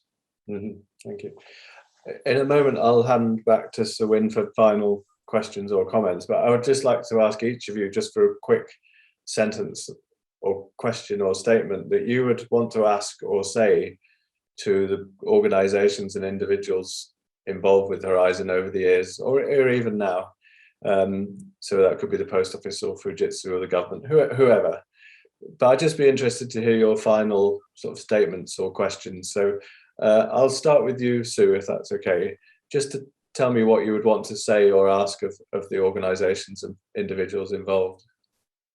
There's only one thing I would want to say, really, and that's, why did you lie? Why did you lie to postmasters and say everything was good when it wasn't? Mm-hmm. It's caused no end of problems. Why lie? That's the thing I want to know. Why they lied to us. Okay. And Philip, what would your how would you sum up your feelings and thoughts in that sense? I think an apology, especially for the people we've just been hearing from that are obviously suffering badly from it, really badly from it, because, you know, to say there's not a problem and such like, and there clearly is such a problem going over the years, a big apology and financial remuneration for them to somehow make it a little bit better for them, basically. Mm-hmm. Diane, what would your question or statement be? I think we all do need an apology, and we need to know how much longer this is all going to go on for. It needs putting right, and it needs putting right now. Okay, thank you, Diane. David, come to you. Similar to Sue, why tell us lies? It's criminal, absolute criminal what the hierarchy of Post Office did over so many years by telling people they were the only ones. Being part of the Federation, I knew that we weren't the only ones, but those people that were accused, imprisoned, lost their lives. It beggars belief that these people could stand there and hold their heads high and still take money from so-called bonuses and salaries while we were taking pay cuts. Yeah. Sorry, I know I said that was my last question, but I'm just wondering if Nick Reed is watching this now or in the future, he is probably thinking, well, what do I have to do to get that trust back? What could he do now as a person who wasn't around then to start to get your trust back? David, what would you say? Well, I think an apology is the least that could be done from not Nick, but the previous ones that were in charge and that hadn't got the decency to be honest with us and say that there was a problem with the Horizon system, knowing full well that there was. Mm-hmm. But as I say, it's criminal. What do the rest of you feel? Is there anything Nick Reed could be saying, or do you know the new leadership that would make you believe that there's, trust can be rebuilt? There isn't new leadership. We've got Nick Reed, who's new, but we've got so many of the old hierarchy still in place. Mm-hmm. None of them have stood up and counted and said, do you know what? I knew. I'm sorry, I knew. They're all playing hardball and pretending as if it's over their heads. And it isn't. They knew, and they knew what was happening. And it's not just Paula Vennells. It's the ones before her as well. And same with government. Somebody must have known, and they all lied. Okay. That's what I want. I want them to stand up and be counted and say, yes, I did know. Yeah. Diane, or Yeah, we just need justice, really. Mm-hmm. The way we've been treated is totally unfair. Things have gone on for far too long, and people did know about it. And why should we keep suffering? Okay, thank you. And finally, Philip, what's your view of all this, of that? Just make it right, really, and justice, as they're saying, basically. I don't know what else I can say, really. I'm not sure what they can do to make it right 100% for some people, obviously. But okay, well, I'll conclude my part by thanking you all for sharing so openly and listening to each other. Sorry, David, you've got your hand raised. Sorry, can I just add that this historical shortfall scheme, I've accepted a payment just to get it over with, because I cannot cope with any more stress that this has caused I honestly don't think it comes anywhere near what I've reimbursed Post Office for since the year 2000, since Horizon started. But I just want it over and done with. And Diane said, you know, we need to know how long this is going to go on. It's just, I mentioned Sword of Damocles, and it's just hanging above our heads all the time. And we're being treated better now, admitted, but appallingly over the years. Okay. Thank you. Well, thank you again for all of you for sharing your personal experiences and feelings. It's been really, really great to hear from you. Thank you so much. So I'll hand back to you. Thank you, Jerome, and Sir Wyn, for allowing us to do this. Here. Well, I've got a few words, and I suppose, like all lawyers, I enjoy having the last word. So let my words be the last for this afternoon. First of all, we've skirted around two topics: the historical shortfall scheme and the role of the National Federation. And for all those who are listening, as well as you, let me make it clear that those two aspects will be looked at in detail in due course in sessions to come. The second thing I'd like to say is that this has been an extremely informative session as far as I'm concerned. And all of you have said things which, although I may have known something about, I now know more about some aspects of these things. And it's in that context that I want to mention the possibility of witness statements. In the course of the coming weeks, the Secretariat will probably write to some or all of you asking whether you'd be prepared to make witness statements, setting out some of the things that you've alerted me to this afternoon. And I can't force you to do it. Well, strictly I can, but I wouldn't dream of it. It has to be voluntary if you want to do it. But I would encourage you to do it if you're asked, because the more hard information I have in writing, the better. And then finally, my heartfelt thanks to the four of you, Miss Edgar, Miss Barth, Mr. Hartley, Mr. Venn. These things are about you. So thank you for taking the trouble to come and inform me. Thank you. So with those words, we will now finish this session, which means that the public YouTube aspect of it will cease. But I've got no doubt that the four of you may want to say a few words to each other in private, so to speak, after this session has ended. So bye-bye, everyone.